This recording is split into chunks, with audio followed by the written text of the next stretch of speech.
All right, folks, welcome to the March 1st Tuesday coffee chat on the second Tuesday of the month. I am still a tax slave here in the holler where 100% of what I earn is going to taxes and fees. And it's March, and that's really fucktarded in my opinion. So today I showed you a way on a video to avoid paying taxes on some of the value you bring. And you can check that out. I'm on today with John Willis from Special Operations Equipment, Jack Spirko of the Survival Podcast. John, what's new at the compound? They doubled our property taxes. Oh, I saw that. That was a drama. The entire and it's county. Trump's fault. It's all Trump's fault. It is absolutely bizarre. Yeah, there's people like, we're going to go to the tax assessor's house and hang him. Like, there was a lot of that. Like, he removed all his social media. It's not my fault. They did an emergency live thing from the courthouse saying you can still petition. It's actually the state. The state hasn't revalued property taxes. It's the entire state. Yet it seems to be Benton County and the next county over, or immediately. That's what people are saying. You do live in a place where people called revenuers tend to go into the woods and not come out. Yeah. It has happened in the past, and Yeah, people were literally posting his address and said, "Hey, make sure you go to this address and not the other one, because that's my mom next door. Don't burn my mom's house down." Wow. In fact, don't burn his house down in a way that burns my mom's house down. That's Yeah. Why burn the house down? Yeah. Really, wow. So John's Camden group is the best place to go if you want to see some entertaining panic people. If you want to feel good, if you're having a bad day and you want to feel good about your life, it is the Jerry Springer. It is. Okay, Jack. Oh Lord. How's the compound? The compound's good, man. How's the Jack? Jack's recovering. This flu this year is no freaking joke. I haven't had the flu since '96. It was just didn't want to do anything. Just felt like crap. It wasn't awful or anything. It was after it all ended, like when you start to feel better and you're like, okay, I'm on the mend. And then it was just like no energy, picking something up that weighed 30 pounds. Like, it's not like he couldn't do it. It just felt like it weighed 70. It was just really weird. Like, yesterday was my first really decent day, and it still wasn't perfect. By the time I was done broadcasting yesterday, I sounded really, really hoarse. But it's just a weird flu. But it is what it is. Like, I ain't dead, so I'm all right. Would you reevaluate taking the flu shot? I would reevaluate it to come to the same decision of fuck no. Exactly. I've had the flu. Like I said, the last time I had the flu was 1996. And I was a contractor for Lockheed Martin at the time. And the guy I reported to at Lockheed came up to me and he's like, "Hey man, they have free flu shots down at the clinic. So even though you're just a contractor, all you do is just walk in there and give them your ID and they'll give you a free flu shot." I'm like, "Oh, okay, that makes sense." And 3 weeks later, I had the worst flu I've ever had in my life. And I'm like, no more flu shots. We had a friend. He was an alumni guy from TAC Response, happened to be in town for a couple of weeks, doctor. And he's like, "Hey, when's the last time you had a tetanus? Let me vaccinate you for tetanus, flu shot, blah, blah, blah." And I said, "I've never had a flu shot. Everybody says that you get sick after taking it. Everybody says the worst sickness they've ever had was after taking a flu." And he's like, "No, that's false science, sure. Dead virus, chicken egg." And I took that vax, man. I was messed up for like 3 weeks. The sickest I've ever been in my entire life after I took a flu shot. I don't think it gives you the flu directly because it it is what a dead virus. What I think it does is it so fucks your immune system that if you get exposed to the flu, you get it worse.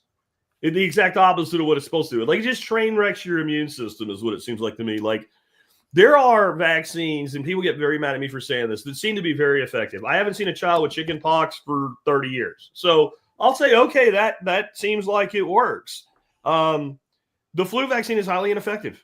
It's their best guess every year at what clave to go after. So even that's like, 60% of the time, they don't even get the right guess.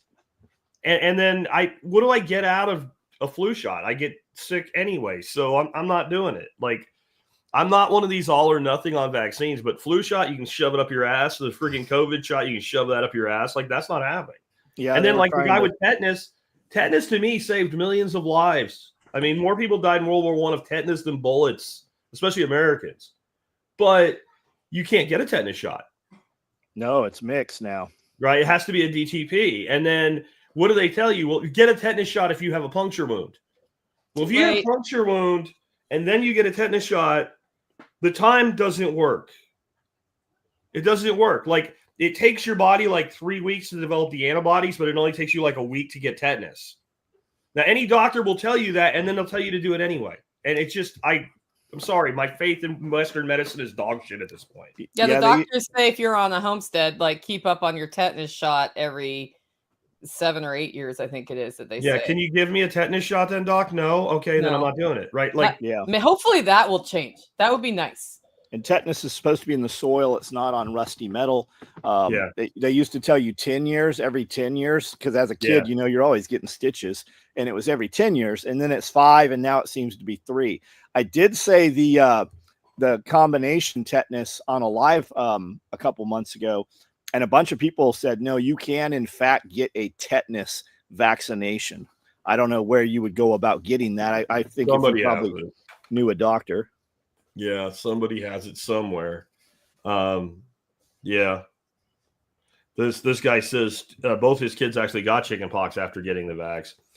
You know, nothing's 100%. All I'm saying is, when I was a kid, everybody got the chickenpox, and they don't. I do think it's fucking us, though. Did the kids get vaccinated? Like, all of us that had chickenpox when we were kids. What we have now is, what is that shit? It's shingles. Shingles, right? Like, it's an epidemic now. And it never was. It was a rare thing that some people got. And I can't prove this, but my theory is that when we were walking around exposed to snot slingers with chickenpox and had our immunity, it was like a natural immunity booster. And that kept it from coming back as the shingles for most people.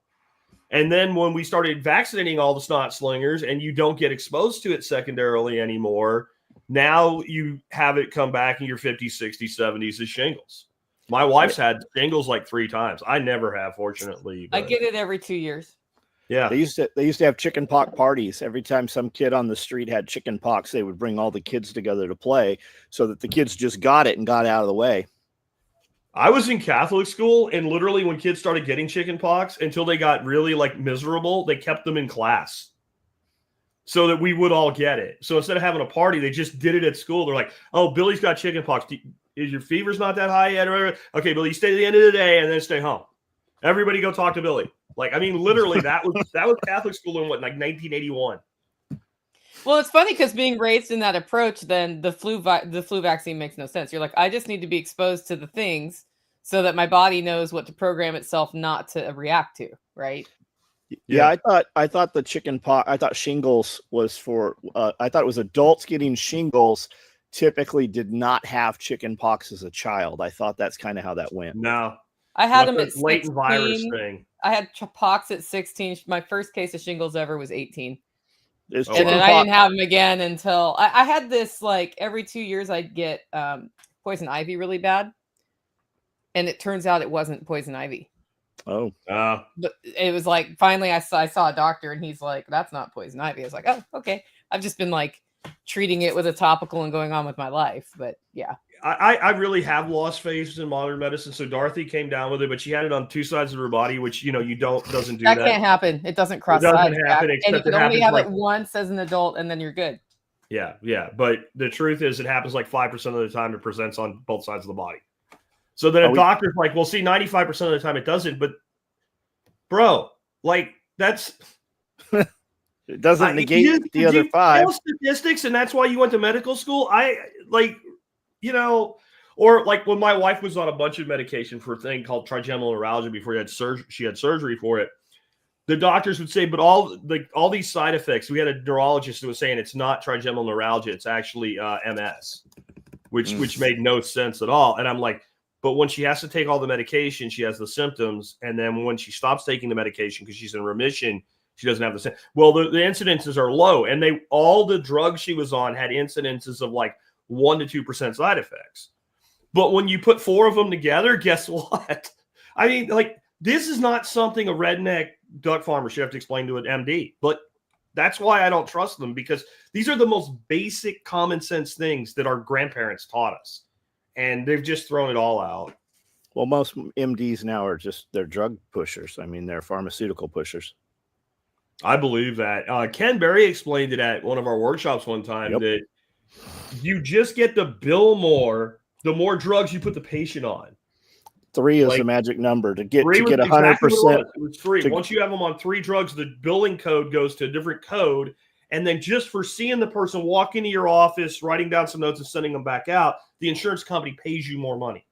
A bunch of numbers have been floating around the last couple of years about vaccination rate in children. If the doctor has a certain percentage, I think it was 75%, he gets an enormous bonus for vaccinating the kids on schedule. Yep. And then why would your doctor push the drug unless he really thought it was good for your baby? I don't know, because he wants to buy a new fucking BMW every year. That's what it feels like, guys. And I mean, I know I have doctors in my audience, and I know they get upset when I talk like this, but you motherfuckers did it to yourselves. You did this. You caused this, especially the way you all behaved during COVID. That was any semblance of respect for medicine that I had is gone. And I'll how do you say it? Couch that with, like, if I get hit by a car and I have a yield sign into my spleen, I do want a surgeon to take it out. Like, well, the other thing is you have doctors in your audience who fought back during some. COVID. Most didn't. Like, I know some of them. Most they didn't. were like, nope, this is like, here is your prescription for ivermectin and all of those things. Yeah.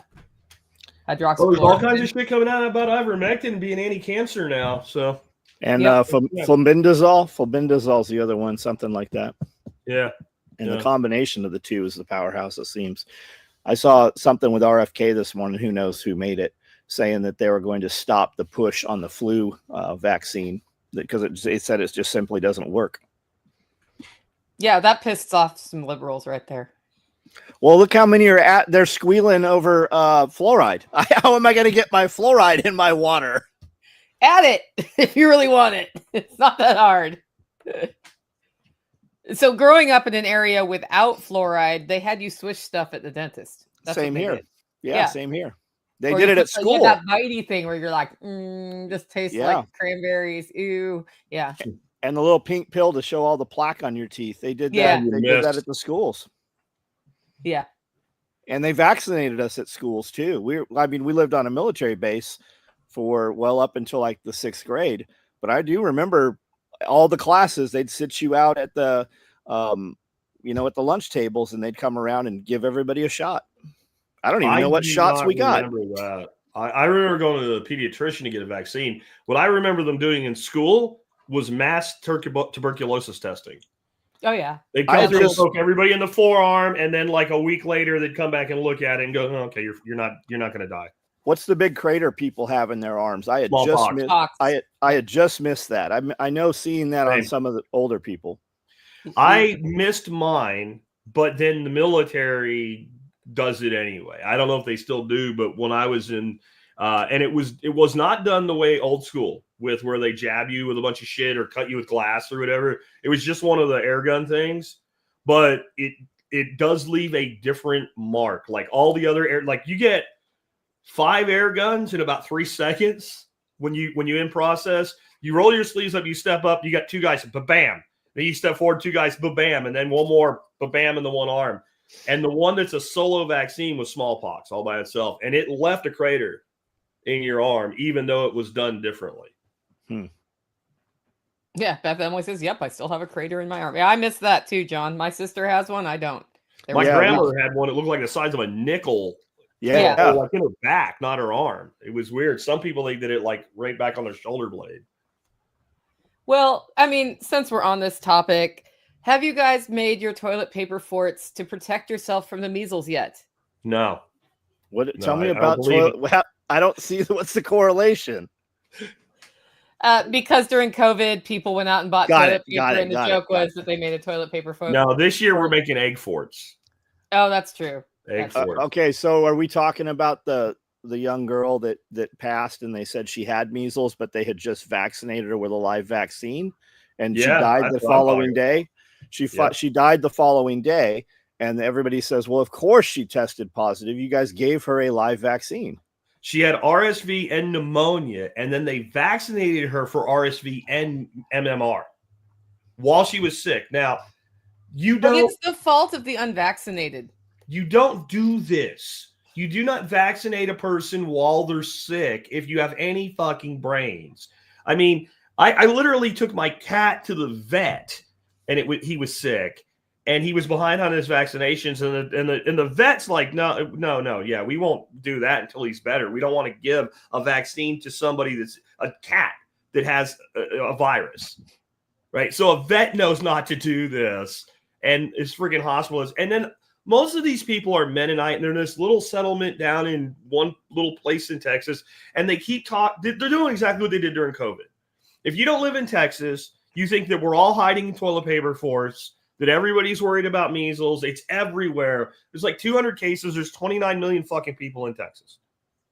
No one gives two shits. And I've been seeing, I don't know if you guys have seen this. Some of these articles they're putting out now on it, they have AI generated images of measles, and it looks you guys talk. I'll find it. It's so fucking retarded. It's really fake.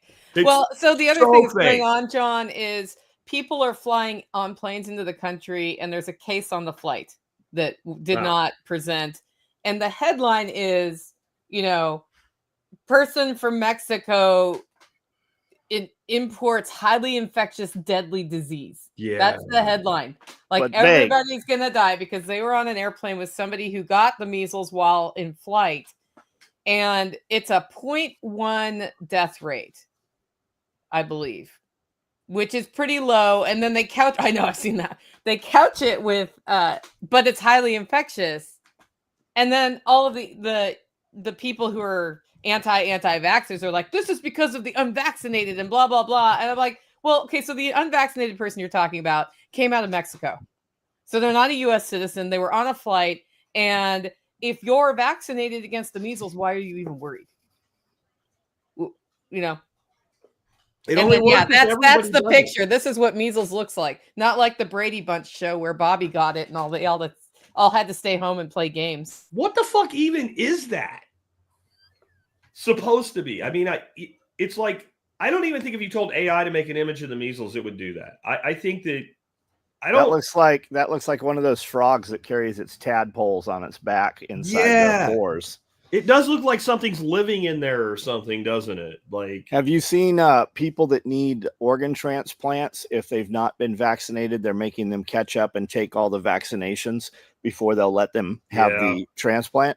And there's several. There was a girl about 6 months ago that they mass vaxxed. They gave her, I believe it was the Cove, and then 2 or 3 boosters all at once, and her whole entire body melted down, like she was bleeding out of her joints, bleeding out of her eyes.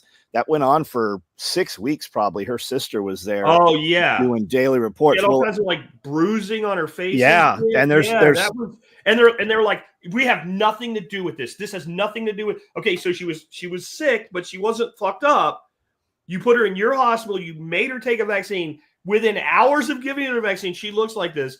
And this is why every word they say about vaccine hesitancy and you need to get a vaccine and it's limited. This is why you can all go fuck yourself that are saying that. When somebody does have a vaccine reaction, you motherfuckers deny it. You deny treating them. You don't do anything about it. And that, like, I think they actually want this reaction, because if you didn't want this reaction, you'd say, this is very rare, but we're going to fix it. We're going to provide 100% care. We're going to do everything we need to do. But no, what do? They actually, like, they badmouth the person who has the reaction and make stupid statements like it's in their head or it's unrelated or whatever. Or you have women that have taken their kid that was perfectly normal, 3 or 4 years old, vaccine right in front of them. Next thing you know, the kid's autistic, and the doctor's telling the mother to her face, your child was born this way. Yeah, RFK was talking about the rate of vaccination versus SIDS. How many of those SIDS children that died within a 24-hour period had just been vaxxed? And I don't remember what the number was, but it was enormous. It was fucking crazy. Yeah. We should probably go. If they would just be like, this is rare and whatever, they would be way more credible. Do you have any strikes right now? I'm at 0 strikes. We had 0, and I careful, took John. education. No, we had 2 over having Callie on. Yeah, Callie took you down. Yeah, I had did re-education, so I'm completely a clean slate. I'm sure I won't be by the end of the day. Yeah. I can Re-education. pull it off your channel if you want. Re-education. It's not fun when John's in YouTube jail. I'm just saying. Yeah, whatever. We got to have Tim Riley was here last Wednesday and then all day Friday, and we record both those days. And Friday when I came out, I'm like, oh man, I didn't get to say bye to Tim. And I walk out and his truck's still here in the dark. Tim, where are you? And he's still over there. He'd done pruned all the trees, mulched them up. Everything looks just badass out there. That's great. It's also the perfect time of year to prune the trees. I had somebody come out and teach me how to prune because I've always just been Edward Scissorhands. And I was like, okay, Carrie, I need you to show me what I'm doing because I actually want these trees to produce someday. And they're 2 years old now. So something you usually don't see when you're pruning trees, I never had before, is Tim will wipe the saw and the cutters off with alcohol between each tree. So if you have a fungus or anything on them, and man, I've watched tons of pruning stuff that I've never heard anybody say that. I do that. I don't use alcohol though. I have a little torch, like a little kitchen torch. Nice. And I just hit the pruners when I go from one to the next. Yeah, good idea. Yeah, I got fire blight last year, and I had to do that between every cut. Double alcohol, wipe it with a rag, and then the next branch. So I think that's overdoing it because if the tree has it, the tree has it. Yeah, that's not what Ferguson told me. I just did what Ferguson told me. Oh, okay. Then I made lactobacillus and sprayed everything with lactobacillus spray, and we survived. Well, one tree died. One tree did. What got blight? Apples? Everything.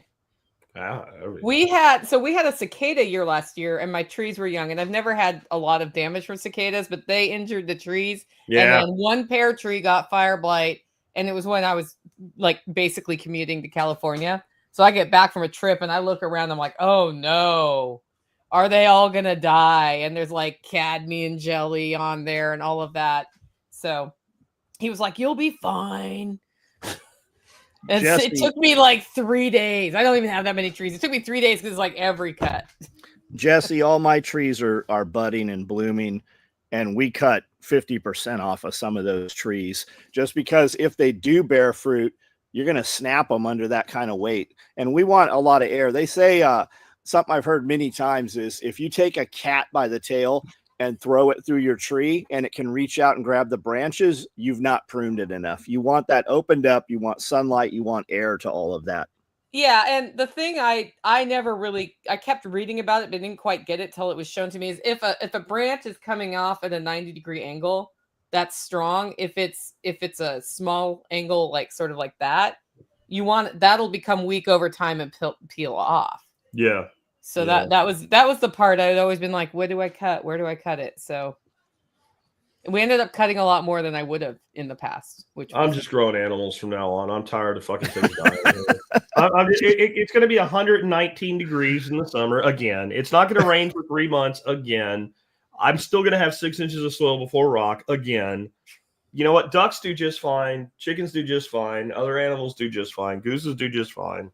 Oh, I've got goose. I've got goose activity right now. I got a goose trying to go broody. Hopefully I'll get baby gooses this year. Except the male's now a total dick. So you're going to move the males away? No. So far there's no violence. There's no interpoultry violence. He just stands outside of the coop all day long while she's in there, and he hisses at everybody, but he doesn't really go off.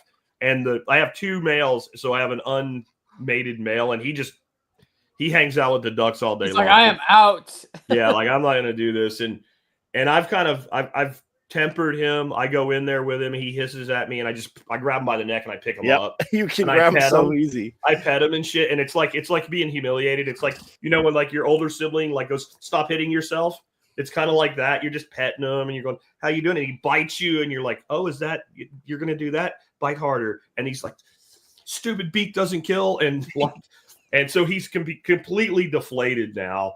And my only concern has been my baby ducks that you were here for, Nicole, when they were shitting in the house. That sucked. That was fun. Yeah, we got the ducks in, John. I needed them to where they are now by the time I go next week to a workshop, so Dorothy didn't have to deal with carrying cages around and shit. So we got them way earlier than I wanted to. And then Nicole came with her Appalachian witch freaking magic and brought freaking like temperatures in the teens with her.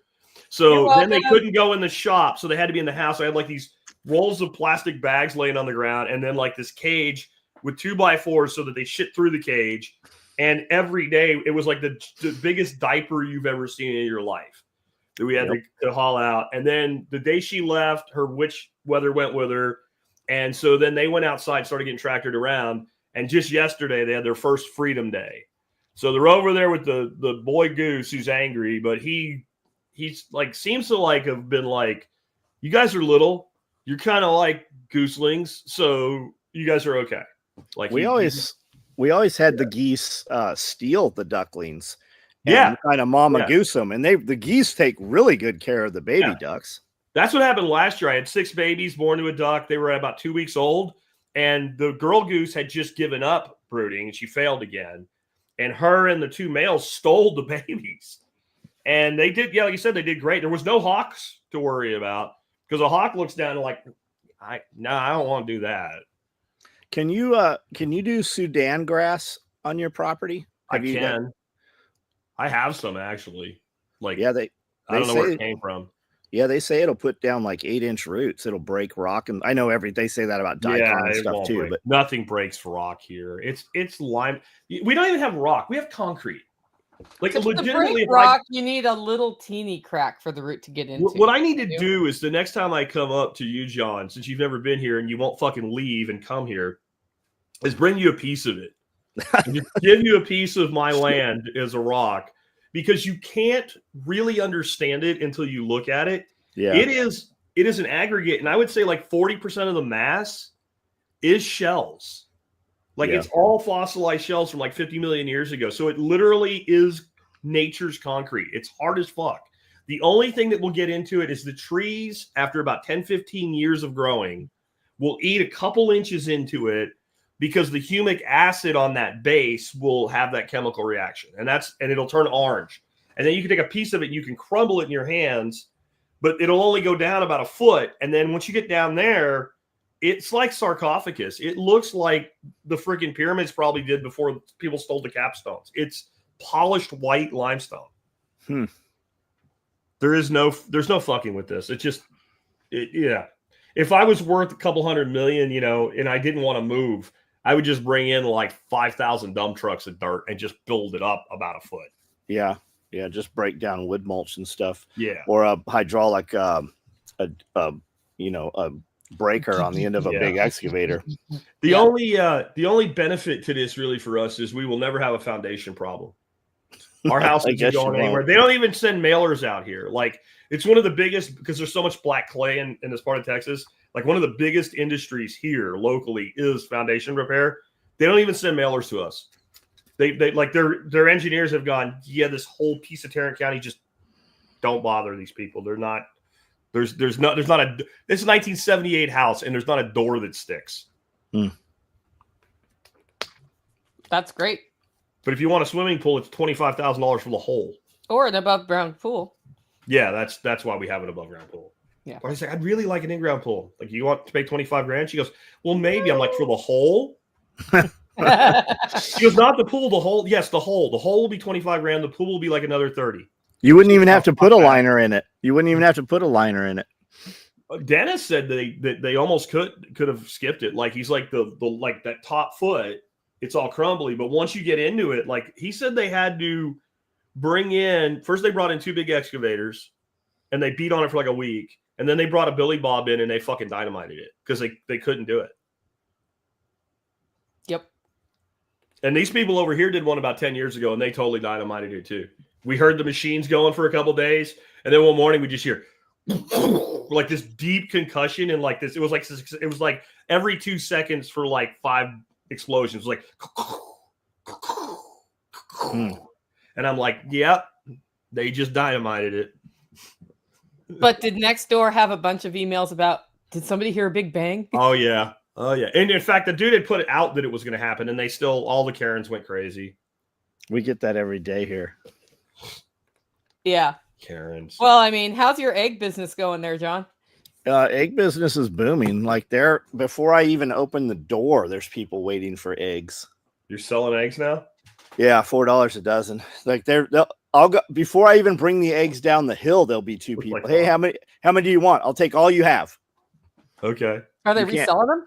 I'm like, you can't have them all. I got a friend wanted 60 dozen. I'd rather sell a dozen to 60 people than 60 to one, because I can sell them all something else. Yes. Yeah. Definitely. We're selling the hell out of duck eggs right now, but it's all to our regular customers. We're getting a lot of calls though that we can't do anything for them. We're like, well, we have babies, but they'll be laying in like September. Yep. A lot of people. Can I get on a list? Can I get on a list for September? Yeah, a lot of people get them and ask if they've been refrigerated. I said, no, they've not been washed nor refrigerated. And they said, good, I'm going to hatch them. Okay. Oh, there is that. The great chicken shortage of 2025 is upon us. Yes. Yeah. So where did all the chickens go? What happened? We murdered them. Well, they murdered them. Under the guise of? Saving us all from the flu. Do you have a bunch of dead birds laying around that are wild birds or anything? Have you seen any of that? I not only have I not seen that, none of my birds have had any problems whatsoever. Correct. None. Yeah. Like I haven't had a single sick bird, but there's what happened. Yeah.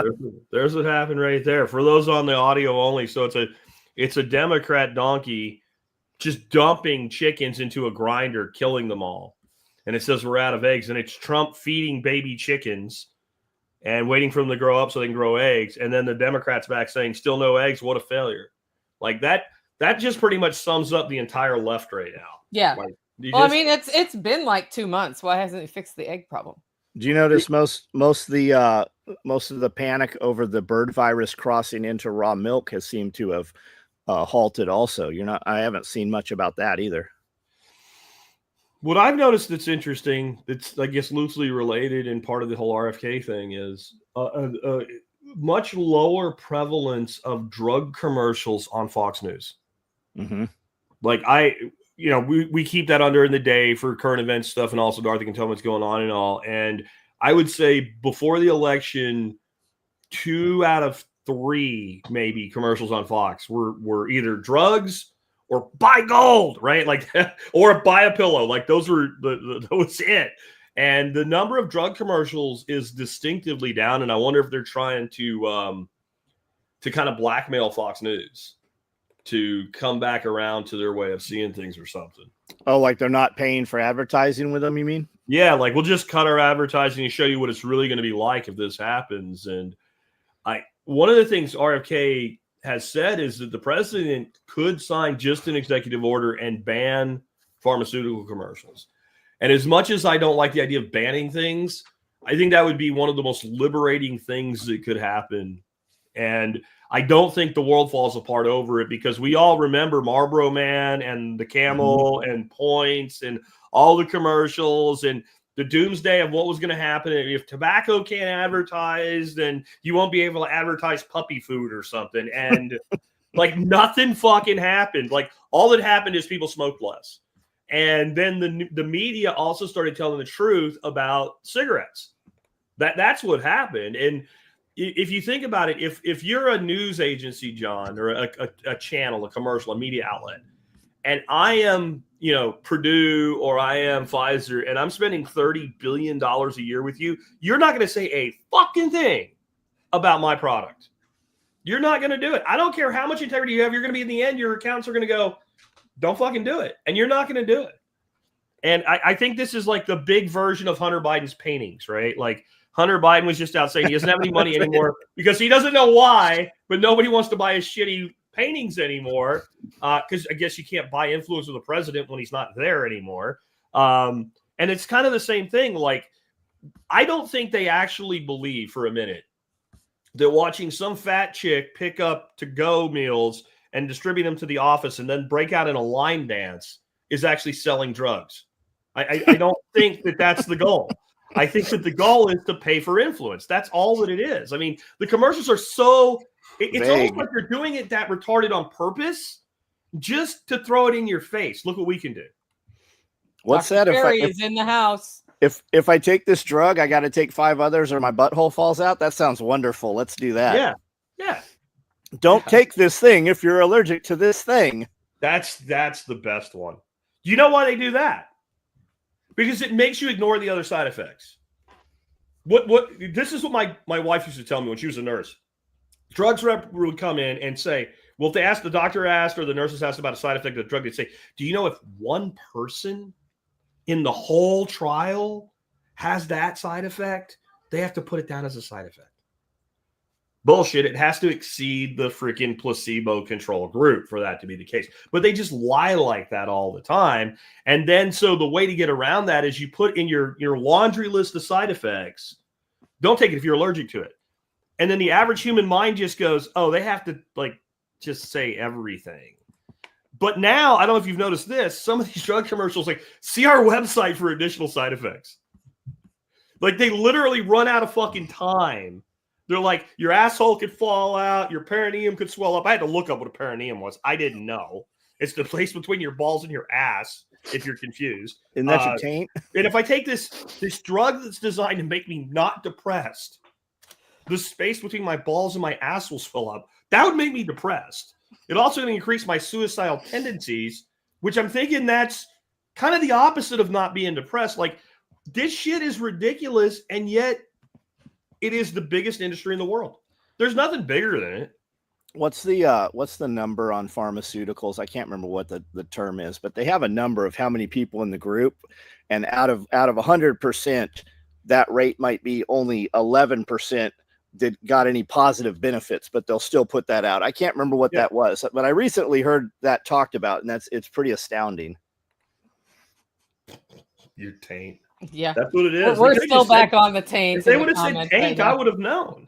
But it was some psychological drug, and it said may cause swelling of the perineum. I'm like, the what?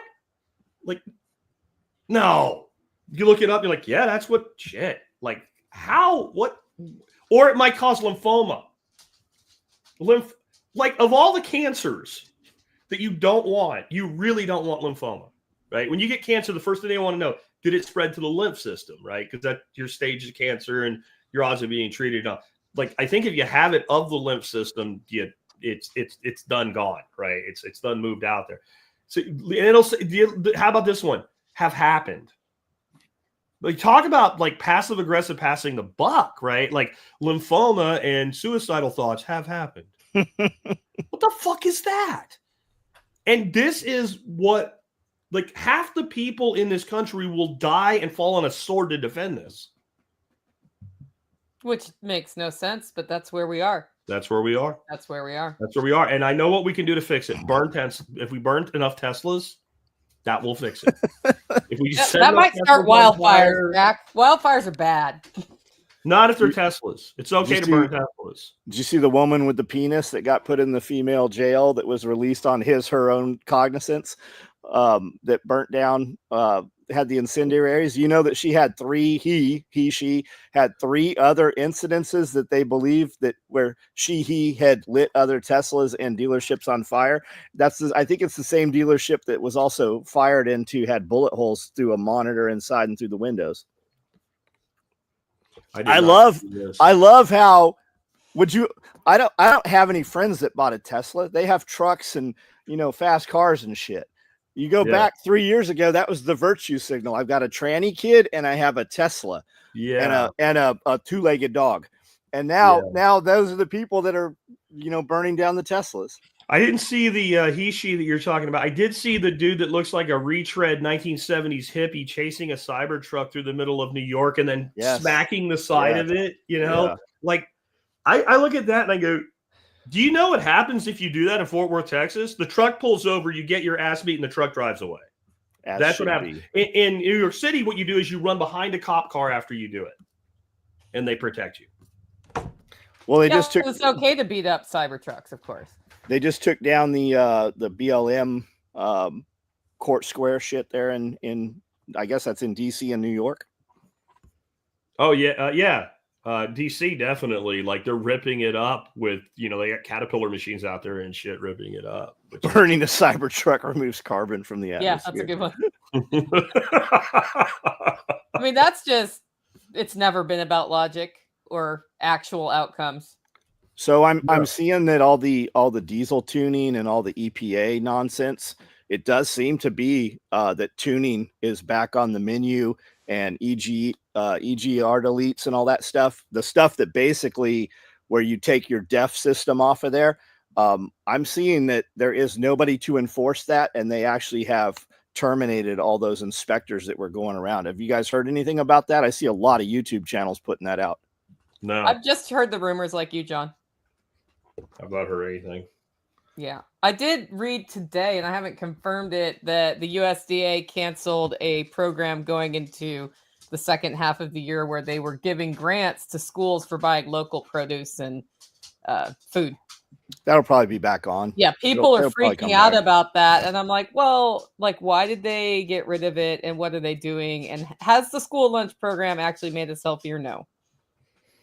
Yeah, red flyer medium. My diesels are all older than DEF too. Luckily, when I bought a skid steer, I bought the 75 because it just meets the threshold underneath where I don't have to have DEF on that machine.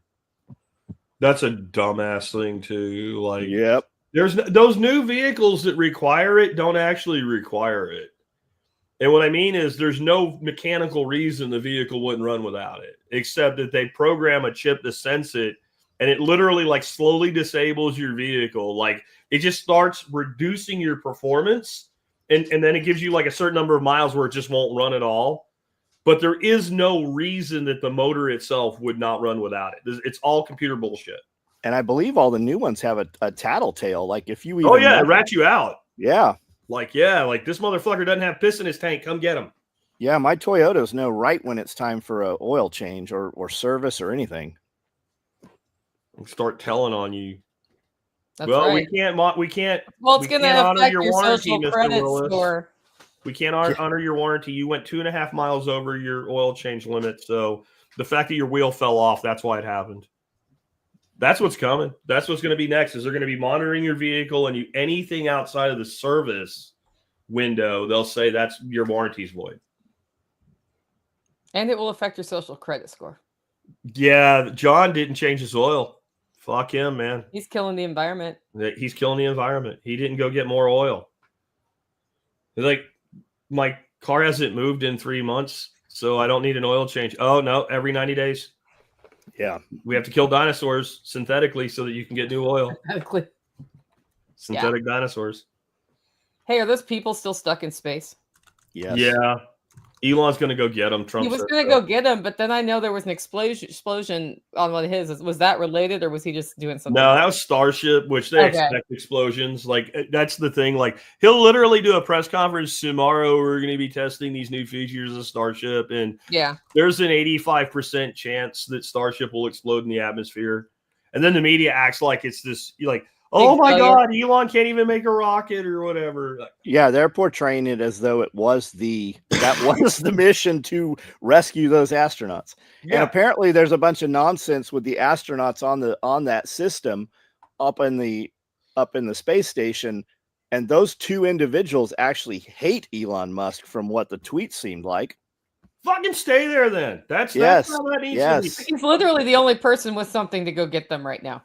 Yes. No, fuck them. They can stay up there. Yeah. They can fucking stay up there. You know what? Some of the other guys that are probably ready to come down, bring them fuckers down and leave those other two people up there. Is there anybody there other than those two? Yeah, there's a whole shitload of people up there. But they're, rapidly losing bone density, which is not something that's easy to rebuild. So there's an interesting thing my grandson and I were talking about yesterday. He's been asking about Elon eventually going to Mars. I'm like, you might see it, buddy. I probably won't in any meaningful way, but we were talking about how like science isn't sure. Like let's say we do have a colony on Mars eventually, we actually make it work. And then somebody's born on fucking Mars. And as a baby grows up on Mars with like 30% of the gravity on Earth. There is a question about whether that person would ever be able to live on Earth. Like would their body structurally be able to handle Earth gravity if you developed fully in like 35% gravity on Mars? Or would they be like Superman?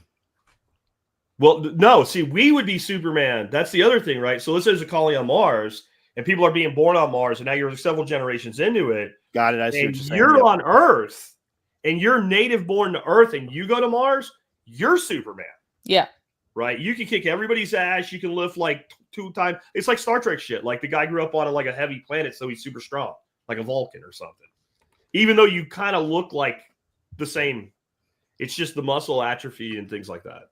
Well, the sci-fi shows have shots they can give you that make your skeletal ability to handle that go up. But then if you're immune to the shot, then you can't. That's the answer to the question according to science fiction. So Beth, yeah, I don't go to Mars before we invent that shit. Yeah. I don't know about the Cybertruck being great for hunting, but Polaris has had an electric Ranger out for well over a decade, and all you hear is just the branches breaking and the leaves that it runs. They're super silent. And also Kid Rock, his new girlfriend is Bobert. That's who he is currently seeing, apparently. Lauren Bobert? Yep. Hooked up with Kid Rock? Yes. Not on my 2025 bingo card. No. All right. What is he, like 70 now? I don't. More power to him, man. I don't think he's that old. I don't know. Yeah, Let's find out. How old is? That's a very Kid important Rock? question to answer on a Tuesday Live. How old is Kid Rock? Oh shit! He's only a year older than us. 1971. There we go. Holy shit! So what do you think was taking Twitter down? Do you think that Ukrainians? You think it is Ukrainians? Yeah, that would make sense. Is it sanctioned? Yeah, government Ukrainians, or is it just pissed off Ukrainian hackers? I don't know. Or NATO through Ukraine. Yeah. I personally think that's all about to come to an end, and that's why they're all fucking throwing fits about it. Well, I think they're over in Saudi Arabia right now. I think Trump is currently in Saudi Arabia with Putin and with Zelensky. Yeah. Zelensky, I'm not coming. Okay, we'll do it without you. Wait a minute. Like, yeah. Has somebody not told him you realize that you were in the United States and somebody could have just grabbed you, and that would have been the end to all of that shit? Yeah. The thing that's going on right now is, so since we're not giving you any more shit, and the Ukrainians are like, we're not going to do a ceasefire, the Russians are like, the fuck you're not. And the Russians have fucking upped their shit because, they are about ready to collapse. They do have to take washing machines apart to get chips out of them, but they're also about to take over the whole world. It's Schrodinger's Putin again, but Russia realizes they're at an end game of the war. And they've just, Kursk was the one incursion the Ukrainians successfully made. They basically sent a bunch of mercs up into Kursk, which is a piece of Russia, and it's almost completely pushed out now. There was videos out today of all these old ladies and shit crying when the Russian soldiers were telling them that their area is liberated. They can come outside. They don't have to stay inside anymore. So this is now going to be the point where Russia pushes really hard. And what Ukraine's saying is, well, we want a ceasefire. Sort of. We want a ceasefire in the air and on the sea, but not on land. In other words, we want a ceasefire everywhere we're getting the living fuck kicked out of us. And if you're going to have a ceasefire in the air, that means no air support for ground operations, right? So Russia's wanting one hand, shit in the other. I mean, I want to eat healthy for breakfast and dinner, but not lunch. Exactly. I'm a kid who's being put on a diet, right? Yeah. This has to end. This is about to end. The only way it didn't end was us propping it up. And when Europe's like, we're going to spend $800 billion, Trump's like, good. That's what I wanted you to do. And it won't help you with this right now. You don't have time to go from your piddly ant bullshit to actually being able to take on one of the great military superpowers of the world in the next 5 fucking days, which is what you're going to have to do if you want to take this over. I personally think we should just do this. You're on your fucking own. Because we're already being accused of being on Russia's side by not giving them more money. We gave these fuckers over $300 billion. We propped their bullshit up. We're literally, I don't know if you know this, John, we are paying the fucking retirement of Ukrainian bureaucrats right now. That's who's paying. We're paying their 401ks equivalent. Yeah, there's people partying in nightclubs and shit. There's over the fucking there's place. Supercars all over the place. This is the most dangerous point in time for the troops on the ground when they start talking ceasefire, because everybody's going to try to gain or pull back. This is the most dangerous time for those dudes right now. Well, and here's where I think we're being really stupid and not learning from history. So I don't know how many people know this, but there's a reason that November 11th is Veterans Day. And it was because a bunch of tools decided it would sound really cool when they signed the armistice for World War I, if you could say, and the guns fell silent on the 11th day of the 11th month of the 11th hour. That's the only reason that they waited till that moment to sign the ceasefire. Okay?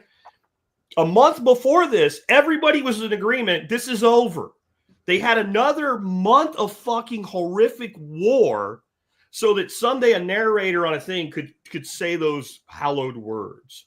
That's all that's going on in Ukraine right now. There is no outcome other than what is going to be the outcome.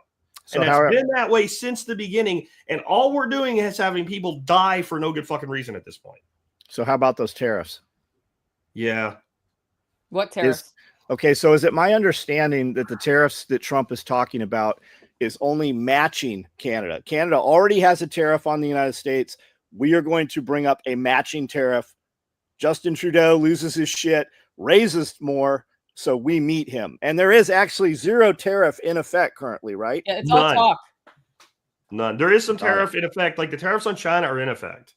Okay. The tariffs in Mexico, pretty much Mexico has been Trump's bitch, and it's been forestalled and forestalled. Canada, it's like 10% of the tariffs are actually in place. The rest of them go into place, I think, April 2nd. And it keeps being put off another month. Come on, April Fool's Day. Why second? Like, April Fool's, motherfucker. Well, there's Trudeau's gone anyway. And the hysteria on Facebook is that they're literally taking Jack Daniels off the shelves in Canada. Ooh. Like, I give a fuck. First of all, no. So the meme is that Jack Daniels was taken off the shelf, and as a result, the Jack Daniels distillery fired 650 people to downsize and shut down one of their plants in Kentucky. Is that real? So they are doing that, and they stated that a worldwide reduction in demand for whiskey is the reason, and that Canada taking it off the shelves also hurt. Yeah. But yeah, it was going to happen anyway. Well, then so there is no tariff on that whiskey yet, right? I guess Canada has a tariff on the whiskey, but Canada already had a tariff on the whiskey. And if I was running a liquor store and you were about to make something unaffordable or unavailable, and I had it in inventory, buying the shit out of it. Here's what they're really doing. You know, this is what they're doing. They took it off the shelves. And they put all these videos of them taking it off the shelves, but you notice they were all packing it carefully. Yeah. Because all they're going to do is put it in the back, wait a couple months, and bring it out and triple the price because they can't return it. They already bought it. Like, you can't unimport something like that. Like, it's the Cuban cigar, right? Like, when they put the embargo on the Cuban cigars, Kennedy did that. You know, the first thing he did was stack his own fucking humidor. That's what Kennedy did. The first thing Kennedy did was stock his own fucking Cubans up, and then he put the embargo in. Who was the guy saying, we'll just cut off power to the United States? Oh, the head of Ontario, I guess. Does he not realize that all the natural gas comes from the United States? Doesn't it all pass? It all passes in? Yeah, probably not. Yeah, he said he's going to put first he's going to put a tariff on it, and then he said if I have to, I'll just shut it off. You talk awful big for a guy with nothing. I mean, that's all I can say. Like, how much energy do we really get from Ontario to begin with? I know it's 3 states to get some, but it's not like it's 100%. So even if you had 10% of your energy subject to an additional 25% tariff, then what you're actually looking at is a 2.5% increase in your energy cost. Like, it's like all of this is just being made to be more than it is because the left is angry and they don't have anything. I've never seen the left this fucked up in my life. Yeah. They used to be funny, and now they're not funny anymore. Now they're sad. Yeah, they're awful. You know, when you don't like somebody and you want to see bad things happen to them, but it's so bad that you actually feel bad for them anyway. That's kind of where they're at. Like, we started out with the whole choose your fighter video and shit. Like, when did you think this was going to be? And here's what I think they're actually doing. We will just throw, no matter how, they just get people in a room. What's our new message for today? Well, that's stupid. Yeah, but it's the only one we have. Just throw it out there. And their hope is that sooner or later, They pull something out of the shitter and throw it at the wall, and it sticks. And whenever that is, when it sticks, then everybody gets on that sheet of music and they pound that one thing. That's their goal, and that's worked for them up till now. But to me, I think they are in a place where they are so divorced from reality that it's impossible at this point. What can they actually resonate with an average person with at this point, right? Like they're still on the hill to die on is still trans athletes. Like even Gavin Newsom's like, yeah, we should probably stop saying that, you know. Former Governor Cuomo's like, no, that's it, man. That's our way, you know. I haven't seen the Democrats do anything that's made any sense yet. And there is shit you could legitimately criticize, but they don't want to do that because that's reality. And then they have to explain how all their other non-reality goes with that. I guess if you stay away from reality for long enough, you can't use it anymore. Well, they've built their world. Like they think it's real. What would they criticize? What would they criticize though? Not getting the Epstein list? I mean, they're all on it. Anything but that's the last thing they want coming out. Hell no, right? They don't want that. So where's the Epstein list? They could criticize like our actions in Israel and destabilizing Syria. No, they all have the thousands of Syrian Christians being massacred right now, but they can't do that. No, I mean, because literally every member of Congress has an AIPAC guy. Except you know this, John. I don't mean it's a 1-to-1 ratio. Yeah, except for one. Yep, Thomas Massey. Yep. Even Rand Paul has an AIPAC guy. Yep, and dual citizenship. Nah, I don't know about him, but all the others dual citizenship.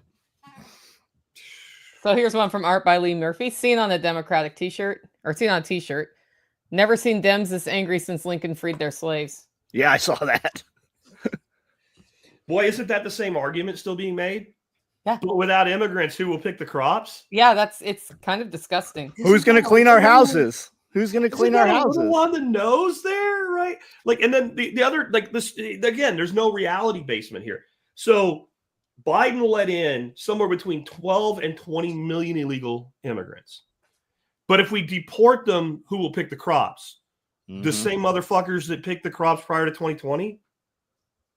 Like, all these people are living in like the airport in Chicago, hotels in New York. They're not picking your fucking crops. There were farms in California, all through California, that were having to shut down because the regulation was when they brought the migrants in, which I think were like from Guatemala or somewhere. Okay. When they had to have 401ks for them. They had to 401k them. They had to medical insurance them. And they were like, we literally hacked down these thousands of acres of asparagus and all these other crops because it is so asinine. We literally can't harvest them and have a profit on them. I don't know why we are doing any sort of manual picking of anything anymore anyway. Like Curtis Stone, when he was spin farming vegetables in people's backyards, even he had mechanized harvest for like greens and shit. Like, how many people do you actually need? Like, people think that like certain things can't be picked by machinery. We have things called straddle harvesters that will literally like drive right over a row of oranges and pick all the oranges. And they have equipment now that literally can like, but they need to know which one's right. The equipment knows which ones to pick. Or it just shakes the whole fucking tree and the right shit falls off. Like, I don't know why we have any of this going on at this point. I really don't. Canada's the northern trailer park to the United States. What do they call them? Snow Mexicans. Yeah. Snow Mexicans. Curtis Stone had a little cutter for spinach, and it would harvest into like a grass catcher, and it would run off of your DeWalt. You can get those at Bootstrap Farmer, Grower Solutions. I think even my greenhouse. Farmer's Friends. I think they even have them. Yeah. Like I don't know what I don't think there is a problem there. I really don't. I don't think that problem exists anymore. Also, food is a really big motivator. Yeah. Yeah. Because if we can't get the crops in and people start getting hungry, we're going to get crops in. Grow your food locally and you won't have to worry about any of that. Well, and like this idea that Americans won't do the jobs, if you stop giving them welfare for sitting on their ass and playing video games. That's it exactly. That is it exactly. I put a thing up on local Facebook group, said we're going to audition new hires from 10 o'clock to 2 o'clock. And we had several walk in. We hired a couple of them and they're doing great. But we have them walk in all the time. And the first question is, what's the job pay? Not what is the job? And I say we're auditioning them because we're looking to see who shows up. And we're going to give you a task. And if you accomplish that quickly, we're going to head you to the next task. And your pay is going to depend on your performance. And man, they lost their minds over not saying what the job was or what the pay was. And the people that were the most irate about it don't even live in Tennessee. I don't even know where they came from. Yeah. Every time John puts a post out like that, it's a dumpster fire. And I know I shouldn't be spending my time watching dumpster fires, but I'll like read it at night. I put up a shirt, one of our shirts that says Doge, make Washington D.C. follow the Constitution. And a dude goes, "Oh, you should send those to D.C. because they're not following the Constitution." Dude, that thread turned into 300 comments of people like, "I'm going to come to your house and I'm going to knock your teeth out." Like, it was the most insane shit over one or two people in there. I don't know. No. I give up. You don't know. I give up. Strategic Bitcoin reserve. Oh, no. Real quick before we move on. I will actually defend the people asking you what you're going to pay. And I'll tell you why. I don't have to know what my wage is going to be. But if you're below a certain wage, fuck you. Sure. I don't care who you are. Like, if you tell me, well, we start people at $8 an hour. It's better that we both know that. Not because maybe that's not a good place to start people, but that's not where I'm at in my life for income. Sure. So I'm not taking that job. So it would be better if I just knew so I can tell you to fuck off. And you can not waste your time with me because I'm not working for fucking $8 an hour. There's no fucking way that's happening. It doesn't matter. And almost nobody does, by the way. Like, for all the talk about minimum wage, have you ever looked up what percentage of people in America make minimum wage? I haven't. 0.83% of people in this country make minimum wage. 0.83%. There is no discussion on minimum wage anymore. It's ridiculous. No one does it. Like, but have you ever made minimum wage in your life? I have made less than minimum wages today. Were you ever hired in a minimum wage job? The lowest I was ever paid in my life was $4.50 an hour. Well, minimum wage was $3.35 an hour. And I knew grown-ass adults making $7.50. And I was a teenager. John, have you ever worked a minimum wage job? Yeah, when I was 13. Yeah, same. And it lasted about 3 months before I got some sort of a raise for doing a good job. Mm-hmm. Well, the first thing when I went to work for McDonald's, they said, "Do you have any interest in being," I'm 13. "Do you have any interest in being management? And would you like to own a McDonald's?" And I said, "No, what? No." and the answer is they put you in a program. All McDonald's owners have to have managed, and they will pipe you into a program for management immediately if you show any interest in that. Yeah. Yeah, but no, I don't. No. But minimum wage does influence how much union workers make because they make a formula based on where the minimum wage is. And so the pressure to push it up a lot of that's coming from the guys who need to get paid whatever fair union government rates too. Yeah. So it's the people that are already being paid six figures that are the loudest about this. That's the truth. Like, they are not worried. Well, we need these poor people. They don't give a fuck about those people at all. What they want is the ability to leverage the next union contract hire. That's all they want. Yeah. What percentage of people in the United States pay no taxes? About 50. That's what I'd heard. Yeah. Income, to be fair. Correct. Right? Like, yeah. Because you pay SSI and you pay sales tax, and you're either paying property tax directly or indirectly. But federal income tax, about half of the country pays none. And they're the ones that are the loudest about how much they pay, by the way. If Elon would pay his fair share, we could wipe out homelessness. They calculate his income based on the stocks he has and the valuation of those stocks, which makes no sense. There is a lack of any economic literacy, and I would say probably 70% of the country. Even people that end up falling on, I guess you would say, our side, they don't know why they're on our side. They just don't like the other side, right? Very few people could explain to you why only half the people in the country pay income tax. Why? Not even that, but why? How does that work?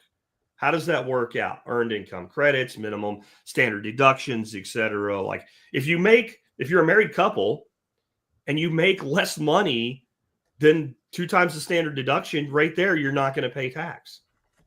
Plumber, they were not threatening me. They were threatening local people in the community that disagreed with them. I saw you invited him to come over and record a podcast with you. Oh, I absolutely did. Nobody showed up, did they? We can sit down right here. And if you're scared, I can have a deputy sheriff here while that happens to control the situation if we need to. But I would love to sit down and hear what you have to say. He not one time, I tagged him 5 or 6 times. Not one time did he ever reply to any of that. He kept attacking the little lady, the little Chinese lady who moved here as an immigrant and became a United States citizen. Okay. Yeah. You know, they hate immigrants now. Yeah. Elon's supposed to go back to Africa. I mean, just saying go back to Africa like 5 years ago would get you canceled. But now they're literally saying that about Elon. But he doesn't have dark skin. It's allowed. Yeah. And then South Africa wants their own version of Starlink. If only a South African could make Starlink. Wait a minute. Like, because they're talking about turning it off on themselves. Yeah, the African farmer stuff is absolutely insane. Oh yeah, that. You know, who could have seen that coming? Mm-hmm. Yeah, that place is turning into a third world shithole. What is it? What isn't turning into a third world shithole right now? China and Russia. We'll see. John, right now, if I said there's a guy coming to your house, he's going to put a gun in your mouth, you have no fucking choice. You're going somewhere. You're going to be given citizenship and dropped off in the rural countryside of one of 2 countries. One is Ukraine, one is Russia. Where are you going? Russia. Yeah, no question. That's where I would go. But Putin's an evil dictator. Okay, still going to Russia. Right? Like it's like, well, you're not going to get conscripted into the army in Russia, and you might in Ukraine. Yeah. Liberty Cast. I have 2 different internets coming in here, and my third is Starlink. And Starlink outperforms the others. It just does. I have the highest speed. We've got great cable company. We've got all the stuff. And my best internet, unless it rains, is Starlink. I know that you don't like Starlink for whatever reason, but it does work, and I can travel around with it, and it gives you internet where you're literally not going to have any other internet. Yeah, I have the fiber here, but we have Starlink next door and the neighbors, so that there's always a backup plan because something's going to go out. Yeah. Yep. I saw somebody say we could fix South Africa, but people won't like what it entails. But yeah, absolutely. When savage, nobody wants to say that, but when savages aren't ruled by an iron fist, savage shit's going to happen. Do you know, if you want to fix a country right now, there's a perfect blueprint, El Salvador.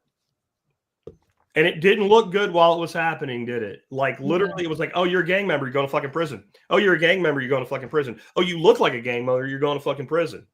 And then they put them all to work in prison and said, now here's your way out. And don't fuck up again or you're going back to prison. El Salvador is one of the safest places in the fucking world right now. And 6 years ago is one of the most dangerous places in the world. There is a way to fix these problems, but people don't want to acknowledge what you have to do to fix them. Strategic Bitcoin reserve. Yes, I'm very happy. But that's not what it was supposed to be. I didn't sign up for that. Yeah. There are some special people in the Bitcoin space. And it's interesting to me because what is the point of Bitcoin? Censorless, borderless, permissionless. Anybody can use it and nobody can stop anybody from using it. You're doing it wrong. Like, I don't, it's like there was this early attitude with Bitcoin. Like, it's fuck them. We're going to take it all control of it. But we're not taking control of it. We're just making the thing. And there's people that won't let go of that. Like, this isn't what I signed up for, is what John said. And I saw a lot of that when it was announced. Like, we don't want the government doing this. Well, too bad. Are you happy as a whole coiner, Nicole? Yeah. I've been happy as a whole coiner the whole time, even though it's been bouncing around in value. I don't actually really pay that much attention to it. I don't care. It's in the 80s last time I looked, and that was probably yesterday. And I was like, okay, that's fine. Then it went in the 70s, and then it went back in the 80s, and then it was in the 90s for 5 seconds again. And then people text you like, oh, it's crashing. Really? Let me buy more. Let me see. What did I pay today? Well, so I heard an interesting discussion of it. Somebody who is not anti-strategic Bitcoin reserve, by the way. Okay. And their critique was the money that's in there, or the Bitcoin that's in there, is stuff that was confiscated by the government. Sure. And so it's not that's like, so that's bad and evil and all of that. But he's like, and some of that, like, legitimately, since one of the people they got that from has been pardoned completely. Yeah. Do they get their Bitcoin back? No. And then the reserve is smaller, right? No. But can they win in a lawsuit? Possibly. So there is some of it that may go back, and the government's been honest about that because it was part of a bankruptcy with whatever. And so some of that may go to the people who were harmed, and that's fine. The Ross Ulbright, now, what I think should happen in a perfect world, Ross should get his fucking Bitcoin back. Right. Legally, there is no case for that. As a lawyer, I would say there is no case for that, right? Like, the action when you are pardoned is not deemed as not being criminal. You are simply separated from that activity, and you don't carry it with you. But you don't get to keep what you took when you do that. Again, I think he should, but he won't. The important thing is, and this is why there's kind of like a want-wall response to it, they didn't actually buy any Bitcoin. They already had the Bitcoin. But what they did was the directive says, thou shalt not sell thy Bitcoin. And to put it in one bucket, let's audit it, see how much we have, and now find ways to add to it. Okay, fine. The shit coins, this was the most beautiful part of it to me. So Trump puts out this thing on Truth Social. We're going to have ADA, and we're going to have Solana and all this shit. And then the directive comes out. It's like, so we're going to put all the shit coins in a shit coin bucket. Thou shalt sell the shit coins, and thou shalt use the proceeds to buy more Bitcoin. And I know what people's case is when they say, but the government, everything they have, they stole. But that's true of everything. That's true of the fucking money they use to build your roads, to build your schools, and all the shit you think you need. You're okay with them stealing money for that. But now you want to single this one thing out. It is what it is. And this is like weather. When weather is changing, you change what you do in response to the weather. You don't get mad at the weatherman. And all I'm saying is having another gigantic holder of Bitcoin, strategically stacking more, is good for everybody holding Bitcoin. Economically. The end. Infinity. And it's not sad to be somebody holding Bitcoin. Yeah, go ahead and dump all your Bitcoin. That's okay. Sell your Bitcoin to the government, sell it to BlackRock, sell it to me and Nicole and John. We'll buy it. Don't sell it, just give it to us, because obviously Bitcoin is now evil and you shouldn't profit from it. Yeah, you should. You should just send it. You should just, I'll send you an address later. Here. You can transfer it all to me. Here, let's Jack's gonna put his online right now. Yeah, here, amount, lightning invoice, just go on chain, because I want big Bitcoin. Here, right now, right there. Just send all your Bitcoin to that. I promise to share it with John and Nicole. I promise. It's as good as a promise from government. Fucking tards. I buy Bitcoin every day. Small amount every day. I have an auto purchase set up. It goes through every day. About 9 o'clock in the morning, I go take a dump, and I look, and my purchase went through, and I'm happy. So far, that has been my best retirement investment. Bitcoin? Mm-hmm. Yeah, it would. You can do that on Cash App. You can auto purchase it. Cash App, River, Strike's what I'm using. I need to set up an account with River. I think River is going to start taking over bank accounts. Like, people are going to switch to River because they do, like, you hold your USD there too, pay all your bills from there, just like your bank, but you get interest on your dollars, but the interest is paid in Bitcoin. I think that's pretty cool. So Bob says, what about the argument you don't make money with Bitcoin until you sell it? Shut the fuck up. That's it. You don't make money on anything until you sell it. Just shut the fuck up. He's just fucking stupid. You have something with like an annualized 200% return. You want to know what the cash flow is on it. Like, shut the fuck up. And I'm not really talking to Bob here. I'm talking to people that actually formulate that. What's the cash flow? What's the yield? If you ask me what the yield on something is with a 200% annualized return, shut the fuck up. I don't have any other answer for you because you're too stupid for me to talk to. I'm sorry. Well, what's the yield on a piece of property you bought that appreciated? Well, you can rent it. Still own. But you can rent it. Yeah. Well. So that's how I treat it. It depends, right? Like, what's the yield? What's the yield on your fucking stock in your 401k that you're not going to sell until you fucking retire? It's just a dumb fucking question. And again, I'm not attacking Bob. I don't think I am anyway. But, yeah, KT says you can rent it, but are you? And most people that hold real estate are not renting it out. Most people think it's too hard to do because, Nicole can tell you it's not exactly easy. Yeah, it's not easy, but it's not. I mean, my second best retirement investment has been real estate. It's, it hasn't been terrible, but I'm looking at selling one property and getting a lot of acreage and setting up a community at this point because I hate maintaining properties far away from my house. Yeah, I understand. And it's a lot easier to handle it closer in. And so that's probably what I'm going to do. Does SOE accept Bitcoin for products, John? No, just pay me in cash or gold or silver. Yeah, I don't blame you. I wouldn't even take gold and silver. Now, I take Bitcoin, but I sell a soft product. I don't sell a hard product. And this is something that, like, you are not going to see Bitcoin widely accepted unless it's orange washing.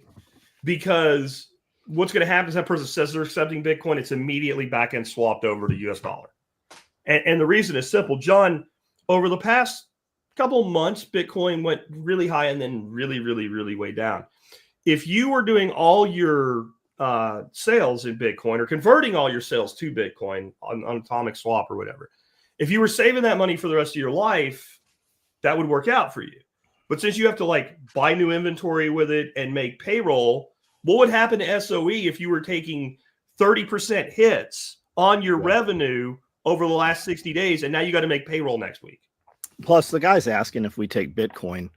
They're not offering to buy some shit in Bitcoin. Who the fuck's going to take their Bitcoin and go buy anything with it? Why would you do that? That's stupid. It's just it's an I got you. See, I got you. You tell people to buy Bitcoin, but you won't take Bitcoin. That's typically what that is. I accept Bitcoin for coffee at Hollow Roast. And you can do that less on your than 1% of any purchases happen that way. Yeah, but I'm saying on your volumes, that's just Bitcoin that you don't have to buy it. We use Shopify. We use Shopify for all of our stuff, and I'm pretty sure there's a toggle in there. I can click Bitcoin, and you can pay in Bitcoin, and it deposits it just in US dollars into my bank account at whatever the current rate is. You do accept Bitcoin, John. I just think it's I'm gonna put a motherfucker shirt in my cart and just see if I can pay with Bitcoin out of curiosity. I don't think it's on. I don't think we've turned it on. Oh. I just think it's an accounting nightmare. Like, yeah, oh fuck honestly, yeah, it is. Like, I'm pissed right now that I got too much Bitcoin last year in a way where I got to pay tax on it. So I'm an affiliate for Fold, and I have the Spin Squad thing where when you sign up through my link, I get like 20,000 sats. But then every time you earn Bitcoin, I earn Bitcoin. And I just got a thing. It was like $1,800 on a W-2. Oh, no. That has to go on my taxes this year because I was paid Bitcoin from Fold. And I'm like, what's up, fuckers? You said I didn't have to. Well, your own rebates on your own spend, you don't have to pay tax on. But it makes sense. They're actually paying you as an affiliate. Then they have to record that because they want the deduction. You would think if you're using Coinbase or Cash App or whatever, however you're buying Bitcoin, as soon as you convert to cash, you would think that within that program, they know what the current day, what the rate was at that day. Somebody knows that shit. They make it impossible for you to declare. I guarantee the IRS knows. All they have to do is prove you're wrong. They don't even have to prove what right is. Strike knows. Strike knows. Strike gives Yeah, you so a if very you sell clear. something Bitcoin on Strike, Yeah, the fucker said, and I then owe money convert it last year. I don't know immediately, it's why. like it came in at this, and 2 seconds later it's worth that, and you're done. Yeah, I don't know why. If you want to convert it. I mean, the other thing is if you accept Bitcoin, it's going to be such a low percentage of what you sell. It just sits there, and then it was worth, if it was a $25 mug, it was worth $25 when you got it, and that's $25 of revenue. But if you don't sell the Bitcoin, you're not making a capital gain or loss. Brian Perry, you're buying $8 a day. Why 8? Why not 10? Just curious. Why 8? Maybe he listens to me and I said, whatever you'll do for the month, divide it by 30 and make it your daily. Maybe so. Yeah. Or $8 coffee. Can you even buy a coffee for $8 anymore? Yeah. $5.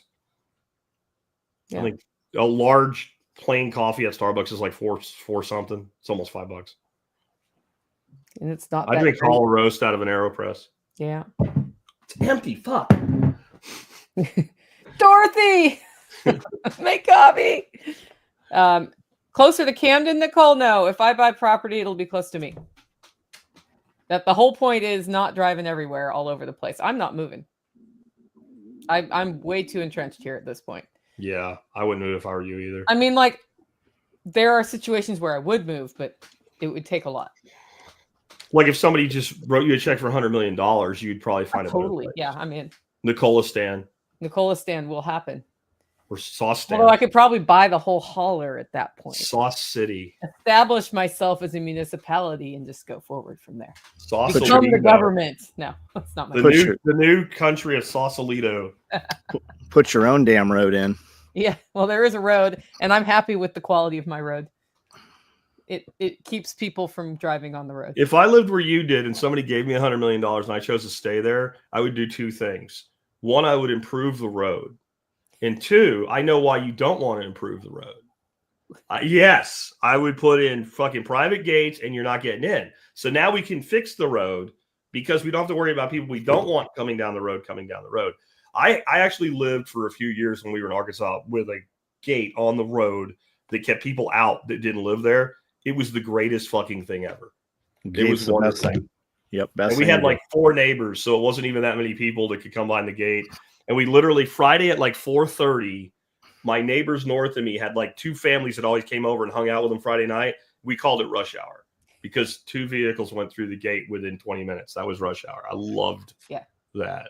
There's gated communities all over here, and the roads technically belong to the county. Yeah. And that's just the structure of where I live. So if I did that, if I get 100% buy-in on the road, we can actually gate it now. Gotcha. But then you have to become an HOA, which is a whole nother. Where we lived, our road literally was privately owned. But the other side of that was we were responsible for everything. Didn't I hear Trump say he was going to ban all HOAs across the United States? I thought I could have swore I saw those words come out of his mouth.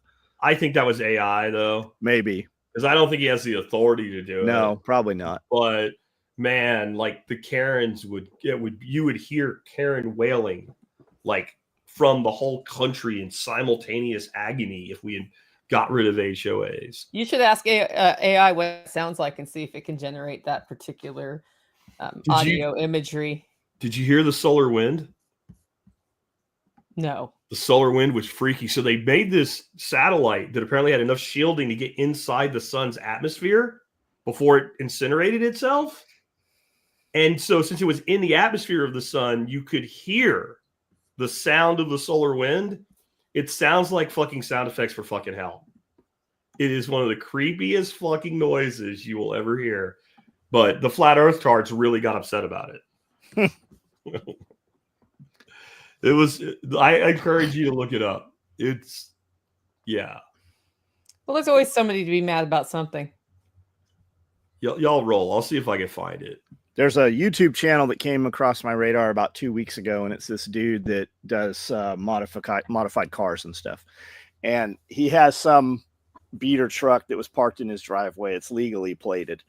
And the HOA starts giving him grief over this. So he goes and gets a custom license plate that says FU HOA. So they're Right. losing their shit over this. So he then buys a smart car, monster car, which is also plated. And he is going back and forth with the HOA, and they've called the housing authority or whoever. And she's like, look, see it from their side. Just, back the truck in so they can't see the FU license plate. And he goes, no, I don't think I'm going to do that. So he has now gone and bought a giant limo and wrapped it, and he is running for the president of the HOA. And it's just this enormous battle back and forth. And that's his entire YouTube channel now. How many followers does he have, John? I don't know, but I heard him say, he only got a few hundred views, and now he's getting millions of views on these videos. All right, listen okay, here we go. Listen to this. This is the sound of the solar wind.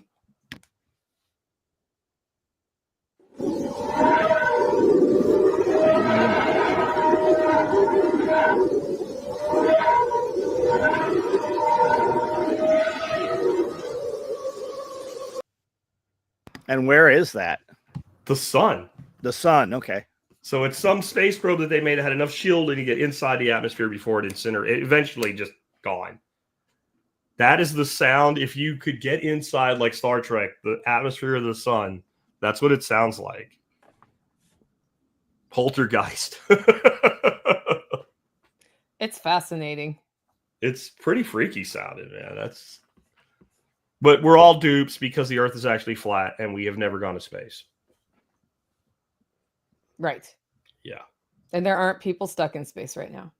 You ever notice that, based on the first 25 minutes of this show, we'll probably all get thrown in YouTube jail this week. But people come out and say shit like that and nothing ever happens to them. There's no problem with disinformation when it's like flat Earth stupidity or something like that. But when it could be true, then you'll get banned because it doesn't support the narrative. Yeah. Yeah. Hey, remember the guy that wanted to debate me about the flat Earth thing? Has he come back? He's never come back. Oh, I would love to debate a flat Earth chart. Weren't we like 3 days out from the debate? Yeah, and he ran away. Did his hair flip and walked away. Yeah, you're not going to control me or whatever. It's like these are the agreed upon rules of the debate. The rules were. Yeah, well, the rules were very. It was like you get to give your presentation for X amount of time. Yep. And then I get to make my presentation for X amount of time. There will be a total of 5 or 6 questions. I don't remember the number of questions. It was like you can submit 3. I'll submit 3, or it was 2, and then Nicole will solicit 2 from the audience. Yeah, it was something like that. And then we got time for cross-examination, closing statement, and done. Yeah. And Nicole was like, and if either of you talk over the other, I will mute your mic. Yeah. You have to be given your time. And I'm like, I'm in. And this dude, and I put together like a badass PowerPoint deck. I had like, we gave 8 minutes for opening statements, and I had it down like 7 minutes, 41 seconds. Like I took it seriously, even though it was stupid. And when he realized it was actually going to be a debate instead of 2 people yelling at each other, he just ran away. Never heard from him again. Well, he wasn't very good at communicating either. So there's this style of communication where people go on for a long time and don't get to a point. Yeah. And they bring up unrelated things. That everything he said, you'd be like, what did he mean? I don't get it. Which would have fallen over into his presentation, I'm sure. His response was something like sending me a video that was 109 reasons the Earth is flat, and now I can't say anything because of the video. Like, you don't know how debates work. Then he wanted his buddy that used to be in the Navy to help him with the debate, and I'm like, bro, no. Like this. You made graphics and everything up for that. He totally screwed you over worse than me. I didn't spend that much time on it. Nicole's in Canva. I was like, we're going to get this on. It's going to be awesome. Yeah. I get to mute people. There's just too many things that wouldn't work if the Earth was flat. Like there's no unified flat Earth theory either. Like the globe theory, they want to. It's a theory. Okay, yeah. So's your mom. Anyway, but like you just your mom at him, like virtually. How does the universe work? If the Earth is round, it's all unified. If you look at the flat Earth, which I'm actually impressed with the mental gymnastics they're able to do to come up with explanations, but explanation A and explanation B for 2 different things, they don't unify. They don't go together. That's what happens when you craft arguments about a desired result, around a desired result. And the same goes with the global warming stuff.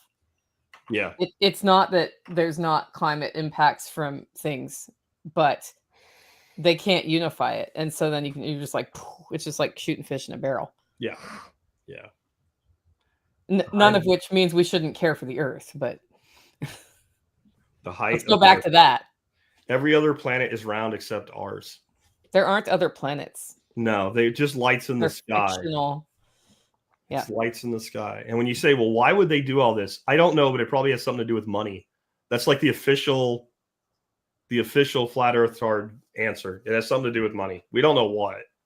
Okay, so it's like the land deed thing where you own your own deed and you declare. So all of that, I want it to be true so badly, first of all. But a lot of the people pushing that, it's so buy my course to learn how to do it. Yeah. Every time. And I'm like, if you can't like give me examples of where this has worked. Yeah.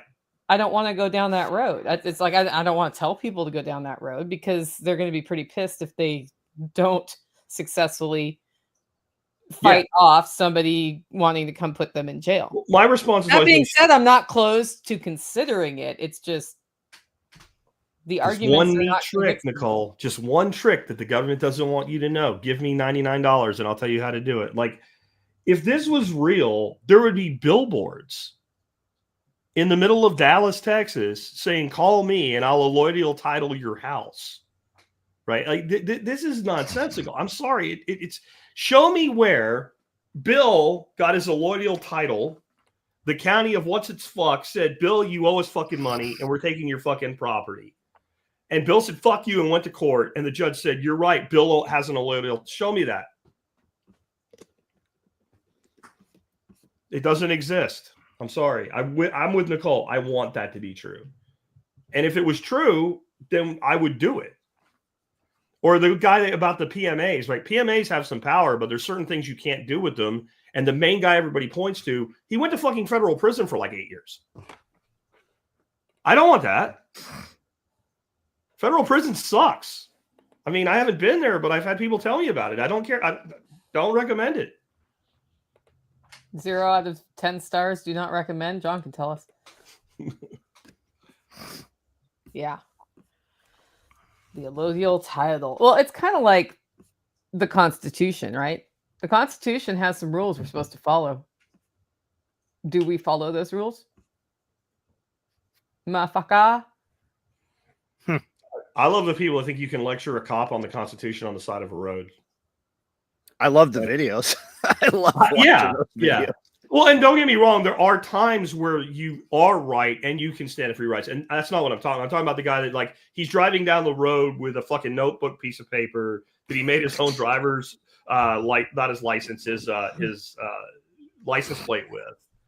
And he has his little thing that he wrote up for his own identity. And he's explaining to the cop, you know, in Mayberry versus Madison in 1721, like some stupid shit like that. And you're like, yeah, you know what? That cop doesn't give a fuck. Even if you're right, he doesn't give a fuck. And you are going from a ticket to having your car towed and go to jail. That's all you've accomplished that day. And I do enjoy watching the videos. They do seem to let a lot of them go. I think it's just close to shift change, like, and they don't want to deal with the paperwork. They're like, we don't want to do the paperwork. What usually happens is they cite them. And the guy says, I refuse to sign the citation. And the cop just like throws it in his window. And like that's another one of those things. Like, well, since I didn't sign the citation, that's not how that works. You know, that person, what's going to happen is they're going to get a letter next year. And it's going to say you've been selected for free tickets to the Super Bowl. And when you show up to get your tickets, they're going to arrest you. Or you want a free boat. I love those two. Those are fucking hysterical. You look at the line of people and you go, oh, no. Man, most of y'all even know each other. Like, shouldn't y'all be like, right at that point when you're waiting to go in the door and you're like, I'm getting a boat. Like, everybody looks around and goes, boy, we all look kind of like from the same place. Maybe how many people want a boat? I don't think I want my boat. No, they go right through that fucking door, don't they? Right off to jail. They did that in San Diego. Like traffic warrants and shit. They picked up hundreds of people at a time. They do that in San Diego. Free Padres tickets at the stadium. Everyone's lined up. It's just, right through that door. How do people not cop to that? Well, and nobody comes back out the door once they go in. Well, they had right? the And jail. You look out the window, and there's this line of people going into a paddy wagon. Yeah, they had the jail buses on the other side of the stadium. Good God. Yeah, but it seems like that happens one time, and the next time you get free tickets to something, you're not going to go. Nope. Don't go back. They don't cop to. Yeah, And, but they still do it. And I remember it going on in the 80s. I remember it being on like local news when they did it. And I'm like, the next guys didn't get the memo. And just think, every one of them had a warrant. Most of them had to know. Yeah. Yeah. Well, I don't think you would have got one without a warrant. I don't think anybody actually got the boat, did they? Or the Padres tickets or whatever? No, they all went to jail. They're allowed to lie to you. Is Ed McMahon back there? Oh, God, Ed McMahon. Ed McMahon. There was a time where I thought I had a chance. The Publishers Clearinghouse sweepstakes. I remember John Stossel did a thing on that in the 80s, on 2020. And he asked this one guy, and the guy said, let me put it to you this way. You're not going to win. And nobody you know is ever going to win. And nobody that you know that knows somebody is going to know somebody that won. In fact, the odds of all the oxygen disappearing from this room right now, both of us dying, are higher than you winning the, Ed McMahon sweepstakes. What is it? Publishers Clearinghouse? Yeah. And so John's like, well, this can't be that big of a fake out. So they started trying to find people from prior years that were on TV with the big check. They couldn't find a single person who actually won it. That was straight up fraud, right on your network television in the 80s. But they sold magazines. But they sold some fucking magazines, right? Oh, do you hear about the new EO? Trump is going to go after Doge is going to go after all the people that didn't pay Columbia House for their CDs. We're all fucked. I saw that. I'm in trouble. And Encyclopedia Britannica. Is that still a thing? I don't think so. No, but you can buy them used. Is Columbia House still a thing in some way? Like, I don't. Well, can't be. If only there was a tool at my fingertips. Yeah, I'm gonna find out. That's why I spelled Columbia wrong. ColumbiaHouse.com. Oh my God, they sell books? As recently as 2024, they were selling something. Select DVDs for $11.95 to get started. Get your first 2 DVDs, $9.95 each. $9.95 each. They didn't go out of business. We didn't put them out of business, Jack. Wow. I would have thought they would have went out of business just from how many CDs I got for free. There it is. Columbia House is still in business. Yeah, Man, but they've we should shut up. They're going to come get us. If it's 99 cents, you're having to put in a credit card, and then you have to cancel after the fact or something. Yeah. Yeah, that scam won't work anymore, will it? Yep. I think we were all under 18 when it happened anyway. I feel like there's My dad you have to be over 18 to enter into a legally binding contract sort of situation. I think you'll be okay, Jack. My dad wasn't. My dad, he would get anything he could for free. He made up hundreds of names. Like, he had J.P. Hawkins, Henry Long Rifle, and when they would call and ask about it, he'd be like, yeah, that fucking Henry, he owes me money too. If you find him, you tell him he owes me money. He used to rent a room here. Bonnie Blue says Columbia House still owes me CDs. Oh, wow. Well, and think about the counter push, because the CDs have rotted and no longer play in many cases. Is that So true? do they have to replace those? Is that true? CDs fail? Yeah. They do? Yeah, that's a big drama right now. People are pulling out their CDs from the 90s and they don't work. See, I don't have any CDs anymore. Once I realized I could so the first thing I did was I digitized all my own CDs. You throw them in the computer and you did that.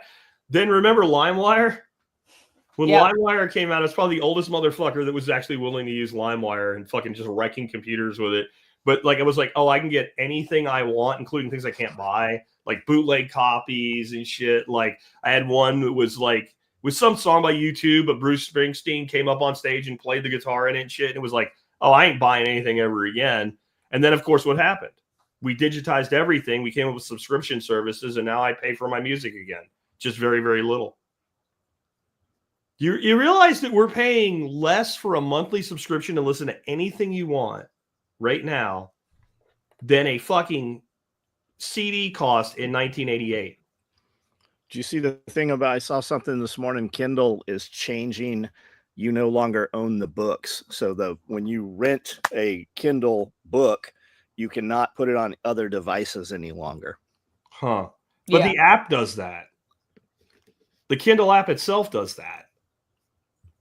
I don't know. You can access your Kindle books through the app, but I think what John's saying is you can't copy the actual ebook file. I don't know that you ever could. Yeah, you could. Really? Because then you can have like a backup library. Yeah. In case you don't have access to your Kindle library. Yeah. That just reminds me, I got to bring my Kindle is currently in the center of Jack's guest bed. No, it's on the dining room table and it's propped up so I can't forget that it's there. In April. Because there's like another month to go and I will I'll remind you before you leave. Yeah, and if it doesn't happen, it's not the end of the world. Yeah, we should pimp that right now, right? Like, you got a few tickets left. I have 4 tickets left to the spring workshop here. And Alan Booker's going to be here for 2 half-day sessions. Jack's going to be here doing compost and biochar and being cool. We've got Emily Zanotti coming in to talk about urban food activism or urban homesteading. And if you don't know who she is, she's actually kind of not somebody that's been tightly in our network, but I used to work with her in libertarian public policy. Really sharp lady. And she moved to Nashville and just turned her whole backyard into a food producing paradise, which is pretty cool. Very cool. Yeah. So definitely come on up there. Yeah, we're going to be making some biochar in a Weber kettle grill. We're going to tested it out. It works. We're going to build a bioreactor and make some of Nicole's biochar worth using by sticking it in the bioreactor. And I've got something coming up this week, and you don't have to go anywhere. All you have to do is sign up. Thursday at 1 p.m., I am doing a Biochar 101 Secrets for Thriving Gardens and Farms webinar in conjunction with Price Pottinger. And you can show up, and I will be there, and Nora will be from Price Pottinger will be co-hosting it. And we'll be doing like about 40-minute presentation. She'll do some interview questions, and there's like an hour for audience Q&A. And all you got to do is sign up for it. And if you go to the Survival Podcast right now and scroll down, do you see that picture? That's how you get there. For those who don't know who Price Pottinger is, tell us, Jack. This is an important Dr. Weston A. Price did an incredible amount of research at the very beginning of the last century, traveling all over the world and interviewing indigenous people. And finding that they had he was a dentist. They had really great teeth, even though they didn't have any dentists. They were really, really healthy, even though they had almost no medical care. But it was like not just that they were healthy, like their bone density was high, even when they were old. They had no instances of osteoporosis. And he looked for commonalities in their diet. And this might be the southern tip of Africa and, someplace in Asia and someplace in South America. So they were obviously eating different things. But the commonalities were their diets were zero processed foods. Their diets were high in meat and fat, and a few other things. Like almost every indigenous society has a foundational food element that's fermented. And so he made this incredible book that people still buy and still read. And Price Pottinger, Dr. Pottinger was like his co-researcher. And it's like their conservatory. It's like all of the data, all of the collection, probably all of the money donated over time is all managed by Price Pottinger. And to me, if you've heard of the Weston A. Price Foundation, the Price Pottinger Foundation is much more in line with the actual work of Dr. Price. Sally Fallon used to work for Price Pottinger, and they threw her out. And now they get along. She has the Weston A. Price Foundation. They have Price Pottinger. But Weston A. Price Foundation is a lobbyist firm. It's on K Street in D.C. And they did that because initially, like they get along now, but initially there was conflict over using the name that way. Like, you're not them. And she wanted to go her own way. And now they all are copacetic. But I am a member of Price Pottinger. I am not a member of Weston A. Price. I'll leave it at that. So Amanda sent me a link to a 2-hour YouTube video from the PBD podcast last week. And it was titled The Real Reason You're Dying. Oh. And they were kind of drilling down on diet and like what supplements do work versus don't work. But one of the things that came out for the centurion, like people who live a century, that really helps is it's not so much the food you're eating, but they were on 100% whole food diet. And then they had strong community and they kept their mobility into old age. And one of the things that kept them mobile is people who live on really steep hills. Okay. We're going to church every day, up that hill and down that hill. Really fascinating. A pretty deep dive into hydrogen water too, which is something I've been just learning more about because I have the Kangen water machine. But yeah, that was actually a great recommendation from Amanda. I'm really glad she sent it to me. But that's Gary Brecka. Yeah. What's his name? Lawton, Jeff Lawton, when he was asked about longevity, it was very much the same, but with an add-on kicker. And that was, if you really want to live a long time, don't go anywhere. Stay where you were born. Live there. Get bit by the bugs that are there. Get the dirt that's there on you. Don't travel and stay where you're at, and then eat well and all of that. And he's like, those are, if you look at all of the people that live like super long, they never go anywhere. And so their bodies become amazingly adapted for the biome that they're in, and they're not exposed to, things outside of that. So everything that can attack them, they've actually built up lifelong resistance to. I don't know if there's anything to that, but that I do. When you said that, I remembered one of his PDCs, him saying that. Well, it was definitely worth the 2 hour and 10-minute investment. Crunchy Mama Farms wants to know, which holler roast would you recommend? Go with Wagyu steaks and duck eggs. Any of them, but if you want me to ship you some Rwanda, I just got the new season in of that, and it's got some deep chocolate caramel flavors. So just email me and we'll get it set up. I should probably mention that too. So next week I'm at Crunchy Mama Farms, and we're doing a beef processing workshop. It's like $900, but wait, there's more. So it's 18 students, and I'm not one, so I'm not taking a share of it. I'm there to help them. Each team of 8 is butchering a cow by itself. And then some of that meat gets used for some meals, but obviously 2 cows is a lot for 16 people to eat. So every student is leaving, bring your cooler, and you'll leave with about roughly 50 pounds of grass-fed beef, in addition to having this 3-day workshop, which is going to be awesome. And Chef Ken is coming. He's going to be doing some adjunctive things with cooking. You get to meet my grandson. He'll be there, and he's going to be hanging out with me for 3 days. It'll be a really great time. And it's not far from, if you know where I'm at, it's about an hour north of me. It's like an hour and 5 minutes north of here. Yeah, they had 4 seats left earlier this week, right? Yeah. I think that's where they were at this morning, but I don't know how often they update the website, because it's clearly manual. It's not like some kind of thing that is actually like it's not a shopping cart.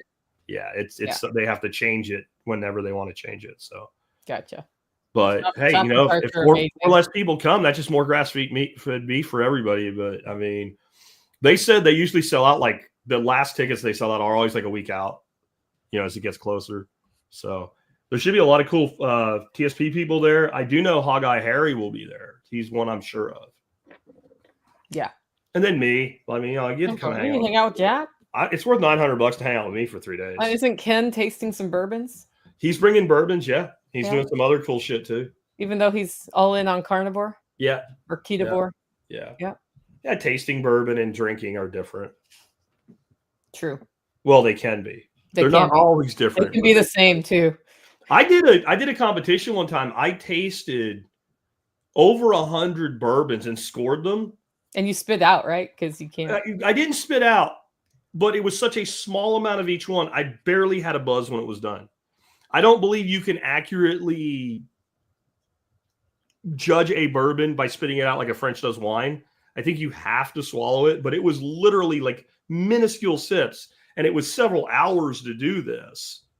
And the day before we did beers, I was more lit up tasting beers than I was tasting bourbons, because you drink more of the beer. I mean, the bourbon was this tiny little amount we would taste. I'm still not doing that again. Yeah, Tom, you're thinking what I was thinking. I'm just going to leave that right there. Don't do that. Well, guess we're coming up on 2 hours, guys. You want to wrap up? Anything else you want to bring up before we roll? I got hats, but I'll do that for my around the horn. Okay, do your hats, Jack. I have hats. I don't know exactly when they're going to be in the swag shop. I hit Tom up this morning about this, but we have a whole bunch of new hats going into the TSP gear shop, and they're badass, and you should totally check them out. We've got them in different colors, different designs, what have you. And I think they're all awesome as shit, especially the one I'm wearing. So check out tspswag.com and maybe some tomorrow. Today, tomorrow, I think. Okay, that's what Tom says. Today, tomorrow, I think. I'm not really sure what that answer means, but That means he has a schedule. he has a schedule. But you want to get one of these and show off your TSP pride. All right. John, what do you got for us today? SOE Tactical Gear is the website. On my YouTube channel, SOE Tactical Gear, I do a live every night. And then we got a bunch of videos we put up every week. Lately, we've been doing how to sew products. If you want to learn how to sew, if you don't know how to sew, if you do know how to sew, we break it down multiple camera angles and show you exactly how to do what we do. All right, guys, I want to talk about something that has nothing to do with self-promotion. About 2020, 2021, some of y'all put on the accelerator to make your life better, to build your homesteads, to start building value, to start transitioning from having a job into running your own business. And a lot of you made some good strides forward. And then Donald Trump was elected. And the accelerator has done this. The fastest way you'll get to success is to keep rolling and keep rolling as hard as you can. Don't give up just because a passing political thing has happened. There's still a whole world out there for you to build and a lot of value that we can bring, whether or not somebody is president. So don't take your foot off the accelerator. Keep going and go every single day. We'll see you next month. Make it a great week.